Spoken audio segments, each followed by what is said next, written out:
Hello and welcome to Fire of Learning. The Myers-Briggs Type Indicator is an increasingly popular subject as a personality test which assigns you 4 letters which determine certain preferences for decision making and highlight your perspectives on things and things like that. I've made several videos on the subject already, but we can't really talk about MBTI without discussing the scientific validity of it. Some people claim it's a fairly useful reference for personalities, others are concerned that it's pseudoscience, perhaps just astrology with a psychological theme. Or perhaps even that maybe it's not pseudoscience, but the results aren't all that useful. So what's going on here? Well, let's start out by saying that many aspects of psychology to begin with are a bit of a jungle to navigate through, especially personality psychology, which is why at times it's harder to determine the objective and scientific validity of a psychological claim than it would be to address a comparable scientific question of physics or biology or something like that, as research is at times subject to more variables and errors in psychology. Regardless, under no circumstances should we abandon the scientific method and thought process, and we shall not do so here. There's a million personality tests, and each of them must be weighed by its predictability, consistency, and applicability. And as far as the MBTI goes, the evidence, when it is examined beyond a superficial understanding, seems to suggest validity and accuracy. So we're going to explain why, and then we're going to address counter-arguments. So the Myers-Briggs Type Indicator assigns you, after taking a test, 4 letters based off a 4-letter dichotomy leading to 16 different types. The letters indicate whether you are an I or an E, an introvert or an extrovert, an S or an N, a sensor or an intuitor, a T or an F, a thinker or feeler, and a J or a P, a judger or a perceiver. If you're not fully aware of what these terms mean, don't worry, we'll address each dichotomy here, and each type, as I said, supposedly gives an analysis of your personality by highlighting your decision-making preferences and perspectives. Let's get into the letters. I versus E, introversion versus extroversion. That's kind of already a commonly understood concept and one which I have personally never really encountered serious criticism of on its own, and so beyond saying that obviously it, like every other letter we view here, is more of a preference on a spectrum than a definite difference, i.e. most people are not gregarious entertainers or hermetic introverts. Most lie in between extremes. I won't really spend much time addressing this concept accordingly. S versus N, sensing versus intuition. What's this? Well, according to what is said, intuitive types, N types, handle abstract concepts and ideas pretty well generally. They look for expanded meaning in things, they contemplate the big picture very well, etc. Whereas S's are more pragmatic, down to earth, they prefer immediate facts and details and enjoy accompanying systems. They're not really all that interested in abstract things. Now, tests clarify, obviously everyone spends time doing practical, pragmatic thinking and everyone spends time with abstract concepts. It's more of a spectrum, as I said. However, the difference is not inconsequential, and there is a reason that 3/4 of people are S's and 1/4 test N in the United States. While sensor types are not necessarily stupid, I know a few S's with, in fact, high IQs, the traits of intuitive types seem to correlate to higher abilities to contemplate abstract concepts, which is closely linked to above average IQ. Thankfully, this isn't just my speculation, there's been tests on this exact question. Here's some charts showing the results of those tests, and of course, links to the research in the description. What we see here is interesting. We firstly see the correlation between introversion and IQ, which is also an already established and scientifically backed correlation, but I won't expand on that in this video. What is important, though, is that intuitive types line up perfectly with the higher IQ scores as opposed to S's, with a little bit of currently negligible differences between T's and F's and P's and J's, with the INTP, according to this research, coming out on top. Now, this doesn't mean that all N's have gifted IQ or that all S's, as I said, do not. And we could, of course, spend all day pondering the meaning of different values for different kinds of intelligences and all that. But when it comes to IQ and subsequently the closely linked concept of abstract intelligence, the gifted have greater likelihoods of testing N than S, reinforcing what is, in my opinion, an obvious correlation. Furthermore, I think this dispels the ridiculous notion that IQ has no meaningful effect on someone's personality, and to expand on that, if we look at the personality traits of a high IQ person, such as, for example, quick comprehension of abstract topics, creativity, curiosity, fear of failure, rejection of authority in favor of independent conclusions, we see basically the same traits which the MBTI describes as intuitive types. Let's move on to thinking versus feeling, T versus F. According to the MBTI information, simply put, T's prefer to make decisions based off objective criteria and accordingly favor decisions and solutions to problems which are in accordance with facts and data. F's prefer to make decisions based on a set of values and favor decisions and solutions which are in accordance with those values and with a greater human factor in mind. For whatever reason, some people dispel this as being completely unfactual and not based on anything, but really when you examine the evidence to find that thinking is preferred by about 56% of males, but more importantly, feeling is preferred by 75% of females, and then we compare what is found here to psychology studies and demonstrate that men have a tendency to make decisions based off objective criteria and offer solutions to problems, whereas women are more empathetic and more often offer support for problems. It's fairly obvious that what the TF dichotomy is highlighting are these scientifically backed differences. I've seen plenty of criticism towards MBTI stating that emotions and empathy for other people are independent of processes involved with logical thought, but that's not what MBTI highlights. It highlights more of a decision-making process, not how well people understand logic or how empathetic people are necessarily. Now for the difference in perception versus judging. According to the Myers-Briggs descriptions, perceivers, Ps, essentially prefer flexibility. They prefer to improvise their plans and be adaptable.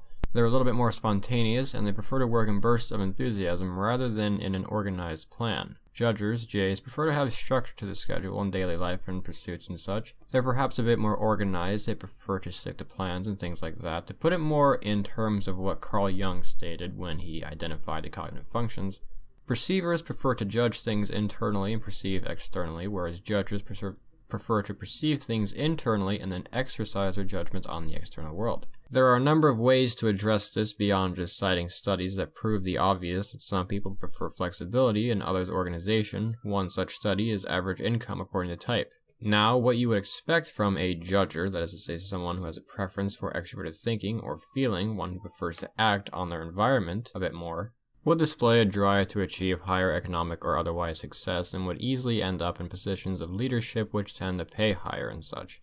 Statistics show exactly this. The ENTJ by far has the highest average income, probably a mixture of extroverted thinking and intuition, followed by the ESTJ, the ESFJ, and then the ENFJ, ISTJ, and INTJ sort of have about the same level of average income according to this chart. And only after that do we start to see perceiving types, the ESTP and ENFP. Some surveys differ a little bit, but consistently, extroverted thinkers and feelers, aka judging types, Js, except of course for ISFJs and INFJs who are a bit different, tend to have higher average incomes than other perceiving types, reinforcing the notion that this is not arbitrary. So that's basically the argument concerning the scientific backing of MBTI. Evidence seems to suggest that these personality differences and descriptions have a correlation to scientifically backed research. If it's not a survey or study of the types themselves, descriptions can often be supported by other scientific studies which show a connection, and this correlation can be shown to not just be happenstance. The type predicts behavior, and numerous studies have shown an accuracy in prediction. With all this in mind, it's time to address some criticisms. Having dedicated actual time to research to objectively and scientifically question and analyze the personality types, I am admittedly somewhat frustrated by people who have denounced it without properly analyzing it, because it comes to such conclusions about things without contemplation and research is overall harmful, especially when your opinion is taken into serious consideration by the public. Some have made videos or written articles denouncing MBTI for misguided or incorrect reasons along the lines of, well man, you can't define people with just 4 letters, dude, we're all unique.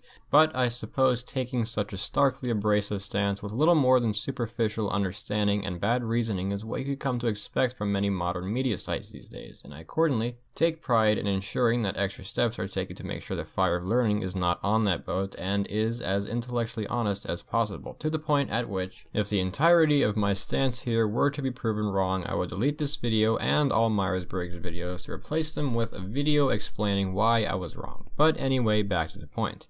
Alison Fox in the Huffington Post writes an article about the superficiality of Myers-Briggs types, placing at the beginning of her article, "This is where we call BS. Personality tests mean nothing. Nothing."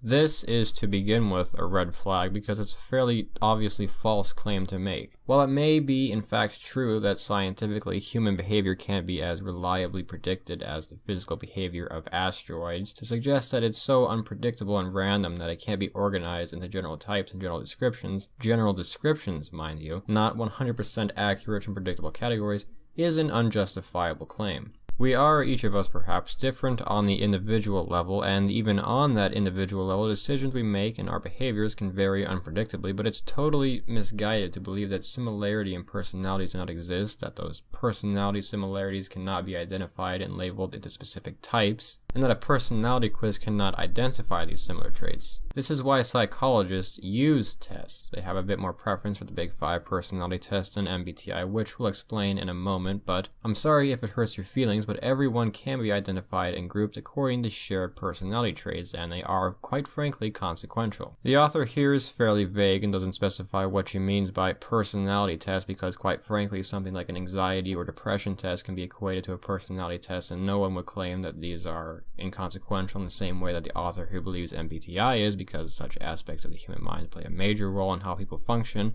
and it is obviously accepted that such traits lead to similar behaviors in people which can be identified. Adam Grant, also from the Huffington Post, shares her opinion. He begins by stating that originally when taking the test he typed INTJ. A few months later he came back and typed ESFP. If you see my videos, you know that these are inverted forms of each other. The INTJ is N-I-T-E-F-I and S-E. The ESFP is S-E-F-I-T-E and N-I. He evidently claims that the types are so superficial that even the distinction between complete opposite types is arbitrary and unfounded, which is entirely misguided. In observing an average INTJ and ESFP, the difference is immediately evident. I've never met any ESFJs who were actually more like me than what their type descriptions mentioned, but of course, my personal experience is not what is used in scientific analysis necessarily. Ergo, I would have to ask this author to explain the consistent statistical link between income, IQ, profession, gender, etc. and MBTI if these types are so superficial. He mentions 16personalities.com. That's a fairly common site to take the MBTI. That's where I first took it. My type, by the way, has never changed. I've taken multiple different tests, and each of them I've scored INTP, except for on one which I was typed INTJ. Now, while my personality results on this particular test could be brushed off as, obviously, I took just one bad test, for others the author makes a shocking statement, which is often brought up in MBTI discussion, that a considerable amount of people, perhaps even 3/4 of people, come back to take the test and test as a different type. I have no doubts that people do mistype. I myself have seen people get the wrong type and find traits within that wrong type which are applicable to them, but usually the mistype is not extremely far off. And the fact that, at times, people do mistype does not invalidate the types themselves. Mistyping occurs in all similar personality quizzes, not necessarily because the tests lack any depth, but because, often, people change their answers in accordance with what they'd like to be true rather than what is true.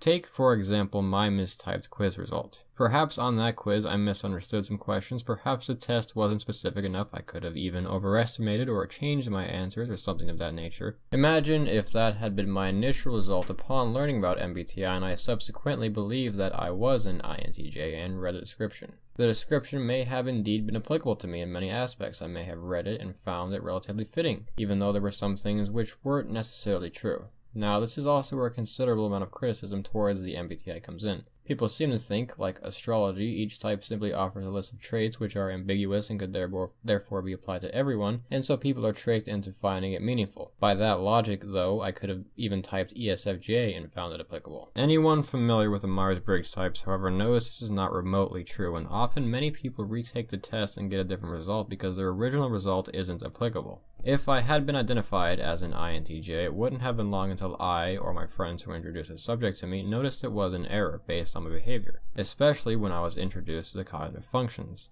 It's blatantly clear that the types refer to very specific personality traits, and such arguments, I believe, do not invalidate the types themselves. They probably hint more towards the notion that the common tests allow room for error and bias which should be closed, and more questions should be specified to produce more accurate results, although admittedly it is true that many online tests are more interested in your money than helping people accurately identify their type.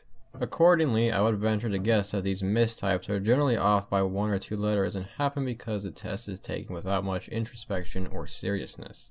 Maybe an ENFP is actually an INFP, maybe an ESTJ is actually an ESFJ, maybe an INTP is actually an INFJ. I have never once, and this is just my personal experience to take with a grain of salt, but in the year that I've been studying this stuff, I have never once encountered an individual who mistyped as a complete opposite type, and I have no idea how our author here managed to go from INTJ to ESFP. That would require basically answering completely opposite on each question, and I accordingly have to wonder, what test was this exactly? How much thought was put into the answering of each question? Do people really so easily go from being introverted, preferring abstract topics, making decisions based on objective criteria, and preferring structure and organization to daily life, to jumping to extroversion, preferring practical concepts, making decisions empathetically and with values, and preferring flexibility and openness so easily that MBTI is useless? Or maybe were some answers intentionally altered in order to write this article? Who can say for sure, but quite frankly, the bottom line is that if these results were so arbitrary, people could not identify meaningful correlations or statistics which have been proven to exist. IQ results, income averages, result averages compared with the gender would not line up consistently, and we would likely have each type evenly distributed into 16ths among the population. None of this is the case, and each of these authors have little ground on which to make their assertions. He then goes on to write the rest of the article, backing it up with other misconceptions, which I believe I have addressed here, such as implying that thinking and feeling are independent of each other. Which, sure, that is true, but how about in the decision-making process?